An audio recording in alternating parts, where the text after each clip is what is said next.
வணக்கம் தமிழ் மக்களே. 2026 தமிழக சட்டமன்ற தேர்தலில் தீய சக்தி திமுகவுக்கும் ஊழல் அடிமை சக்தி அதிமுகவுக்கும் முடிவாக இருக்கும் அப்படின்னு தாவேகா தலைவர் திரு விஜய் அவர்கள் சொல்றாரு.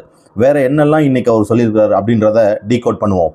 தன்னுடைய அரசியல் பயணத்தை ஒரு ஜனநாயக போராட்டம் அப்படின்னும், வரப்போகிற தேர்தல் தமிழகத்தோட ரொம்ப முக்கியமான டர்னிங் பாயிண்ட் அப்படின்னும் திரு விஜய் அவர்கள் இன்னைக்கு சொல்றாரு. தாவேகா தலைவர் திரு விஜய் அவர்கள் அஇஅதிமுக பாஜகவோட நேரடி அடிமை அப்படின்னும், திமுக அதோடைய மறைமுக அடிமை அப்படின்னும், மக்களை ஏமாற்றுவதற்காகவே மக்கள் நலத்திட்டங்களை மறைமுகமாக கொடுக்குறாங்க அப்படின்னும், மாறி மாறி கட்சிகள் வந்தாலும் மக்கள் ஏமாற்றத்தில் தான் இருக்கிறாங்க அப்படின்னும் திரு விஜய் அவர்கள் இன்னைக்கு சொல்றாரு. உண்மையான அரசியல் மாற்று தாவேகா மட்டும்தான் அப்படின்னும், ஊழல் அப்படிங்கிற விஷயத்துல ஒரு துளி கூட உடன்பாடு இல்லைன்னும், பொது பாசத்திலேருந்து தனக்கு ஒரு பைசா கூட வேணாம் அப்படின்னும், அதற்கான தேவையும் இல்லை அப்படின்னும் திரு விஜய் அவர்கள் இன்னைக்கு முழங்குறாரு. முதல்வன் படம் மாதிரி ஒரே நாளில் மாற்றம் வராது அப்படின்னாலும், ஆனாலும் அதற்கான முயற்சியை தான் எடுப்பேன் அப்படின்னும் அவர் இன்னைக்கு சொல்றார். மக்கள் தன்னை அரசியல்வாதியா பார்க்கலவும் சொந்த சகோதரனாவும்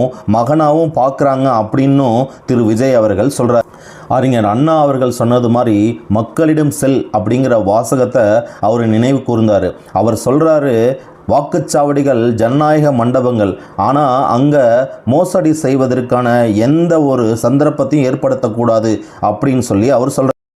பூத் லெவல் ஏஜென்ட்ஸு, முன்னணியில் களத்தில் இருக்கிறவங்க, நீங்கள் தான் இந்த தேர்தலில் உழைக்க போகிறீங்க அப்படின்னும், அதற்கான தைரியத்தையும் தன்னம்பிக்கையும் வச்சுக்கோங்க அப்படின்னும் எல்லார்கிட்டையும் உற்சாகப்படுத்தினார். அது மட்டும் இல்லாமல் பெண்களுடைய வளர்ச்சி பயங்கரமாக இருக்குது அப்படின்னு புகழாரம் சூட்டினார். ராணி வேலுநாச்சியார் அவர்களை பற்றி ஒரு குட்டி கதை சொல்லி செயல் வீரர்களை உற்சாகப்படுத்தினார். அது மட்டும் இல்லாமல் குயிலி போன்ற வரலாற்று வீராங்கனைகளை பற்றியும் குறிப்பெடுத்து சொன்னார்.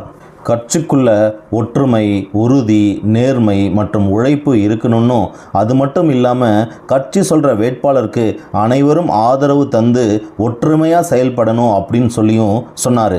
2026 தேர்தல் முடிவை ஜனங்க ஏற்கனவே எடுத்துட்டாங்க அப்படின்னும், 2026 தேர்தலில் தீய சக்தி திமுக மற்றும் ஊழல் கட்சி அஇஅதிமுக ரெண்டுத்துக்கும் முடிவுரை எழுதப்படும் அப்படின்னும் திரு விஜய் அவர்கள் சொல்றாரு. அதாவது செயல் வீரர்களுக்கு உற்சாகம் அளிக்கக்கூடிய வகையில் திரு விஜய் அவர்களோட பேச்சு இருந்தது. இந்த உற்சாகம் களத்தில் இருக்குமா அப்படிங்கிறத போக போக தான் தெரியும். வணக்கம் மக்களே.